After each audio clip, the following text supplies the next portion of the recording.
코로나가 점점 확산되고 있습니다. 그럼에도 불구하고 이 예배 자리에 나오신 여러분의 건강과 또 가족들의 건강과 또 직장과 사업장과 하시는 모든 일에 하나님께서 은혜 주시기를 간절히 소망합니다. 여러분은 누군가에게 편지를 써본 적이 있으십니까? 요즘은 편지를 잘 안 쓰는 시대입니다. 왜냐하면 스마트폰이나 카톡으로 문자나 모든 것을 해결할 수 있기 때문에 굳이 힘들게 손으로 편지를 쓰는 시대가 아닙니다.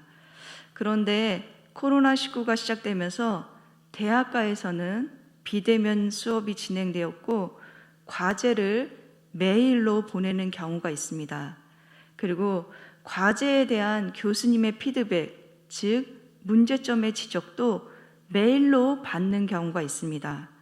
그럼 학생들은요, 교수님의 글을 받고 그 글의 내용을 해석해야 됩니다.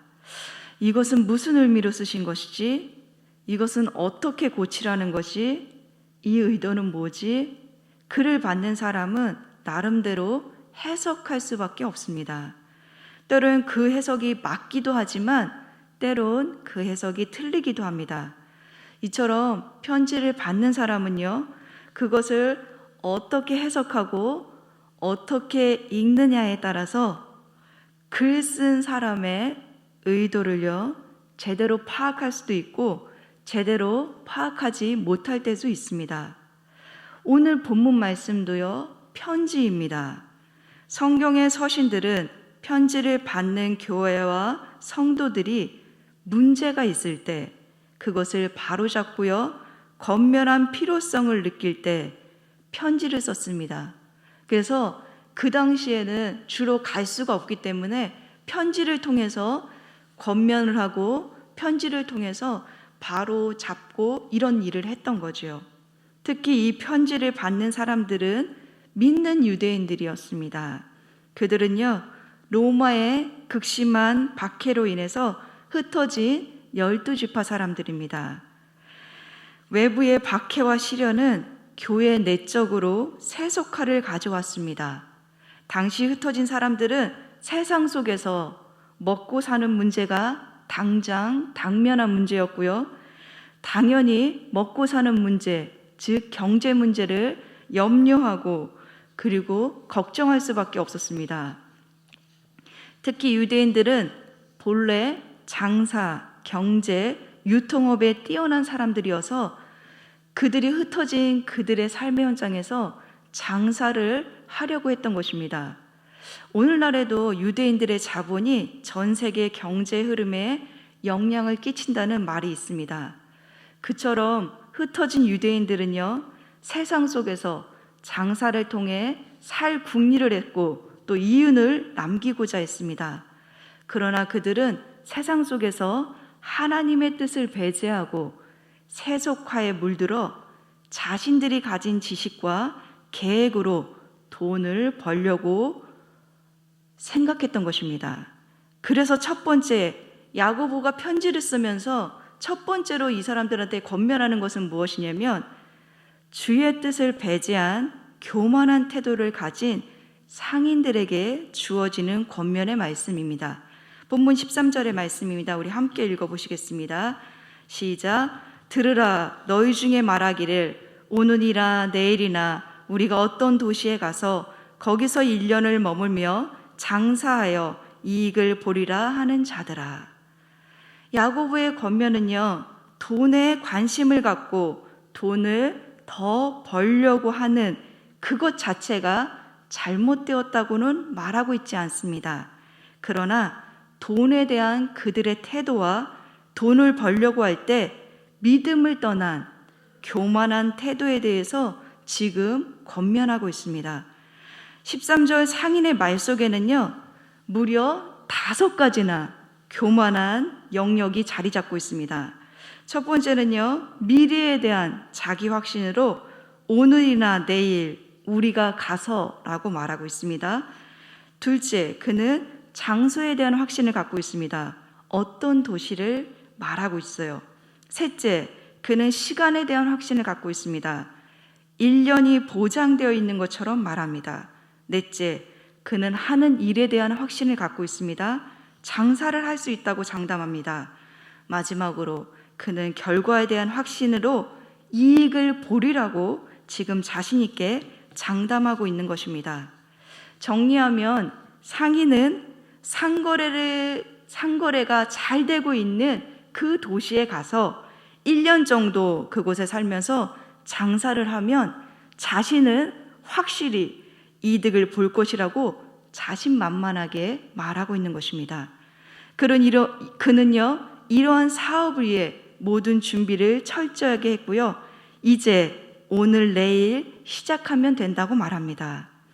이처럼 세속적인 성도로 번해버린 믿는 유대인들은요, 그들이 경제활동에서 하나님이 마치 계시지 않는 것처럼 하나님을 배제했습니다. 또한 자신이 세운 계획이 모두 성공할 수 있다고 자신만만했던 거죠.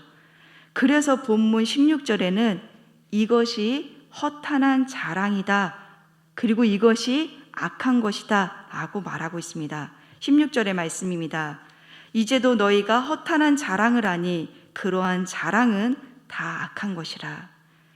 본문에 나오는 허탄하다 이 뜻은요, 우쭐대다, 오만하다, 교만하다, 허풍을 떠는 등의 의미가 있습니다.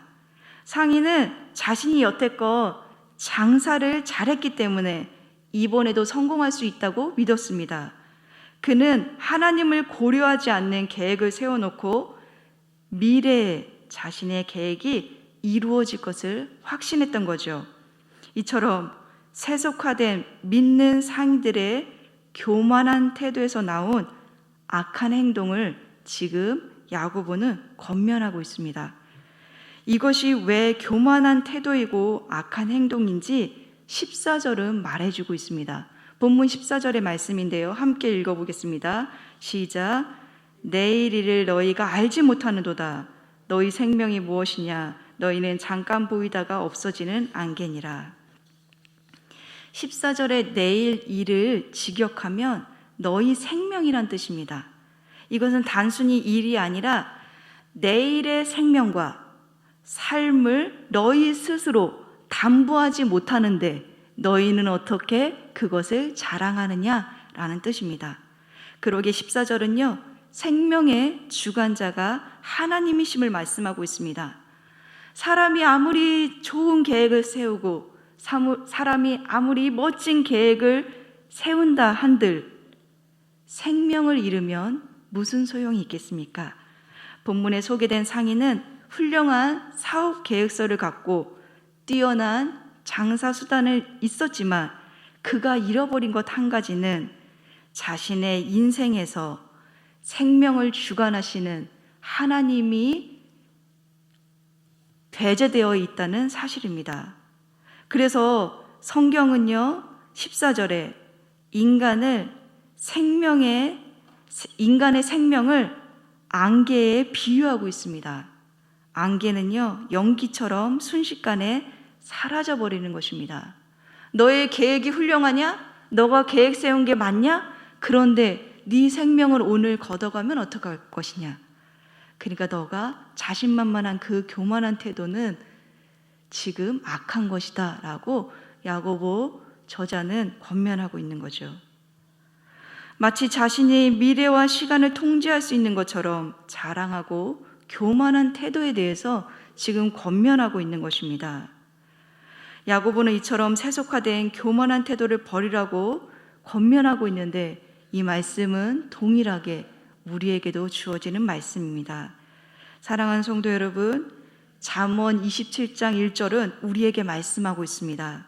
너는 내일 일을 자랑하지 말라. 하루 동안에 무슨 일이 일어났는지 내가 알 수 없음이라 라고 말씀하고 있습니다. 우리는 내일 일을 자랑할 수 없습니다. 왜냐하면 생명의 주관자이신 하나님께서 하루하루 은혜를 주셔야지만 우리는 살아갈 수 있는 존재이기 때문에 그렇습니다. 그러기에 우리의 생명은 살아계신 하나님 손에 달려 있습니다. 이처럼 하나님의 주권을 인정하는 겸손한 태도로 나아가는 저와 여러분이 되시길 간절히 소망합니다.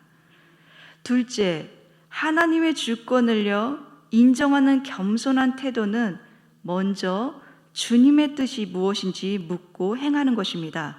본문 15절의 말씀입니다. 함께 읽어보시겠습니다. 시작. 너희가 도리어 말하기를 주의 뜻이면 우리가 살기도 하고 이것이나 저것을 하리라 할 것이거늘.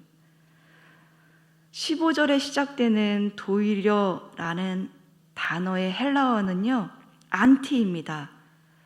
안티 많이 들어보셨죠? 안티는 반대편이란 뜻이죠. 그러니까 야고보 저자는 이렇게 말하고 있는 거예요. 너희가 반대로 그렇게 자신만만하게 말하는 게 아니라 너희가 반대로 이것이 주의 뜻이라면 우리가 살기도 하고 이것이 주의 뜻이라면 하겠습니다 라는 겸손한 태도를 가져야 되지 않겠느냐라고 말하고 있는 것입니다. 본문에는 모든 일이요 주의 뜻이라는 전제가 붙어 있습니다. 그것이 바로 하나님의 주권을 인정하는 것입니다. 우리는 하나님이 허락하셔야 살 수 있고 하나님이 허락하셔야 무엇이든지 할 수 있습니다. 이처럼 하나님의 주권을 인정하는 겸손한 태도를 가지라고 야고보서는 권면하고 있는 것입니다. 그럼 주의 뜻이 무엇입니까? 주의 뜻은요 야고보 기자가 1장 18절에 분명히 주의 뜻이 무엇인지 기록했습니다. 1장 18절의 주의 뜻은요 하나님께서 우리를 진리의 말씀으로 낳으셨다는 것입니다. 그러기에 우리는 진리의 말씀으로 새롭게 거듭난 존재입니다. 그래서 우리는요 하나님과의 관계 안에서 분리될 수 없습니다. 하나님과의 관계 안에서 떠날 수가 없습니다. 그런데 너희는 어찌하여서 하나님과의 관계를 배제하고 그 하나님을 없이하고 계획을 세웠느냐라는 거죠. 자신이 원하는 대로 하나님을 떠나서 세운 계획은 교만한 것이고요. 야고보는 더 말하면 악한 것이라고 말했습니다. 그러나 반대로 그러면 하나님 뜻대로 하는 거, 하나님 뜻대로 사는 거, 그거는 겸손한 거고 하나님 마음에 맞는 거겠죠. 성경은요, 하나님 뜻대로 살 수 있는 방법을 우리에게 가르쳐주고 있습니다. 디모데후서 3장 16절에서 17절입니다.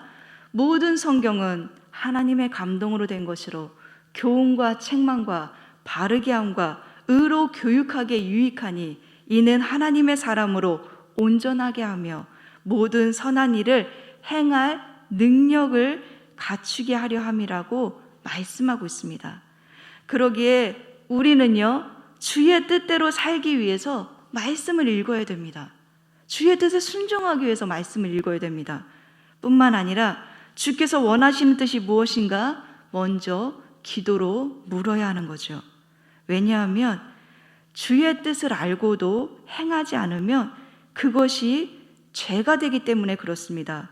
본문 17절의 말씀입니다. 함께 읽어보시겠습니다. 시작. 그러므로 사람이 선을 행할 줄 알고도 행하지 아니하면 죄니라. 히브리인들에게 히브리 사고는요 하나님은 동적인 분이십니다. 유대인들은 다 히브리인들이잖아요. 유대인들은 지금 편지를 받고 있는 사람들이 유대인이기 때문에요 이들은 구약을 다 알고 있었습니다. 근데 구약에 나타난 하나님은 어떤 분이시냐면 히브리인들의 사고에서는 역동적이고 행동하시는 분이십니다. 구약은 하나님이 존재하고 계신다는 전제 아래서 하나님께서 어떻게 행하셨는가를 말하고 있습니다. 그러기에 하나님은요 역사하시는 하나님이시고 행동하시는 하나님이시고 움직이시고 활동하시는 하나님이십니다. 또한 그는 선하신 분이십니다. 그러기에 선하신 하나님을 믿는다는 것은 그 하나님을 닮아서 선을 행하는 행동을 포함하는 것을 의미합니다. 그래서 선을 행할 줄 알고도 행하지 아니하면 그것이 죄가 되는 거죠. 예를 들어 보겠습니다. 유대인들은 율법을 다 알고 있었고요. 가지고 있었습니다. 율법 하면 많은 것이 있지만 여러분과 제가 쉽게 알 수 있는 건 십계명입니다. 십계명 중에 하지 말아야 할 일이 있습니다. 살인하지 말라, 간음하지 말라, 이웃에 대해 거짓 증거하지 말라. 이거는 하지 말라 명령을 지켰을 때, 근데 만약에 간음하지 말고 그 다음에 살인하지 말고 이웃에게 거짓 증거하지 말라 했는데 그것을 했으면 죄가 되는 거죠. 근데 유대인들은요, 또 하나가 있습니다. 뭐냐면 적극적으로 해야 할 일을 하지 않을 때 또한 죄가 됩니다. 그래서 야고보서는 너희들이 알고 있지 않느냐, 행하지 않아야 될 거, 그러나 또 행해야 될 거, 그것을 지키지 않으면 율법을 어긴 것이고 그것이 죄라고 말하고 있는 것입니다. 이처럼 주권자의 뜻을 인정하고요, 순종하는 삶은 주님의 뜻이 무엇인지 알았으면 선을 행해야 됩니다. 근데 알고도 선을 행하지 않으면 그것이 바로 죄가 된다고 권면하고 있는 것입니다. 셋째요, 선을 행할 줄 알고도 행하지 않는 부자들에 대해서 권면의 메시지를 합니다. 본문 5장 1절의 말씀입니다. 제가 읽어보겠습니다. 들으라 부한 자들아, 너희에게 이 말 고통으로 말미암아 울고 통곡하라. 본문에 나오는 부자는요, 비난의 대상은 아닙니다. 또한 부자가 책망 받는 것도 아닙니다. 부자가 나쁜 것도 아닙니다. 그런데 문제는 이 부자가 4절에 보면 품꾼의 싹을 착취해서 부를 축적한 부자였습니다. 욕심적인 태도로 남을 착취하고요, 그리고 남의 것을 빼앗아 부자가 된 지금 그 부자에 대해서 권면하고 있는 것입니다. 본문에 나오는 부자는 착취당한 품꾼들의 울부짖는 소리를 뒤로한 채여 사치하고 방종한 생활을 하고 의인을 핍박하여 죽이기까지 했습니다. 이러한 부자에 대해서 야고보는 권면하고 있는데요, 부자의 4가지 죄를 말하고 있어요. 1절부터 5절까지요. 첫째, 부자는요, 재물을 쌓아놓고 선을 위해서 사용하지 않는 죄를 범했습니다. 본문 2절과 3절에 나오는 재물, 옷, 그리고 금, 은은요, 고대 사회에서 부유한 자들이 축적한 부의 상징물이었습니다. 그러니까 부자는요, 이렇게 재물도 많고 옷도 많고 금은도 되게 많았다는 거죠. 아주 쌓아두었습니다. 그런데 그 은과 금이 녹슬 정도로 쌓아두었고 옷이 좀먹을 정도로 쌓아두었지만 선을 행하기 위해서 재물을 사용하지 않았습니다. 자기만을 위해서 재물을 사용하는 것, 선을 행하지 않는 것, 이게 죄입니다. 둘째, 4절에는요, 일꾼들의 품삯을 착취했다고 말합니다. 5절에는요, 축적된 재물로 사치와 호화스러운 생활을 했다고 말하고 있습니다. 누가요? 부자가요. 마지막으로 부자는요, 의인을 정죄하고 죽인 자들이었습니다. 이처럼 부자들은 불을 의지하고 악행을 저질렀습니다. 그들의 재물이 녹슬어 못 쓰게 될지언정 하나님과 이웃을 위해 쓰는 것은 거부했습니다. 그러기에 부자는요, 하나님의 말씀을 지금 실천하고 있지 않는 것입니다. 부자의 눈에는 하나님이 잘 안 보인다고 합니다. 그래서 돈이 주는 안정감이 하나님처럼 느껴진다고 합니다. 또한 돈으로 못할 일이 없기 때문에 돈을 섬깁니다. 그러나 예수님께서는 분명히 말씀하셨습니다. 하나님과 재물을 겸하여 섬길 수 없다고 말씀하셨습니다. 그래서 재물을 섬기는 것, 그것은 하나님을 섬기는 것이 아닙니다.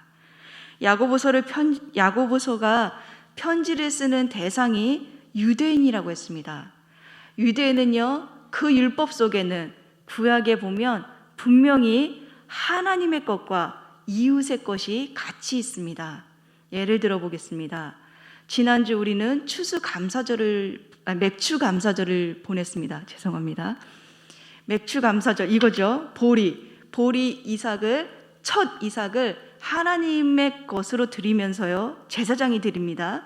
하나님께 드리면서 이것은 하나님의 것입니다 라고 바치게 되어 있습니다. 그러면요, 이 첫 예물뿐만 아니라 이 이후에 나오는 모든 예물도 하나님 당신의 것입니다. 당신의 주권 아래 있습니다. 하나님께서 주셔야 됩니다. 그렇기 때문에 하나님 것입니다 라고 맥추 감사절은요, 그렇게 보냅니다. 근데 또 하나 있습니다. 그 이면에는 이웃을 향하여서 고아와 객과 가부를 향하여서 반드시 11조를 또 쓰게 되어 있습니다. 이게 구약에서 말하는 정신입니다. 즉 하나님 사랑, 이웃 사랑이죠. 근데 이 부자는요, 유대인이라고 그랬습니다. 믿는 유대인들 알고 있었습니다. 근데 지금 자신만을 위해서 쓰고 있습니다. 그래서 야고보서는 편지를 통해 권면하는 거죠.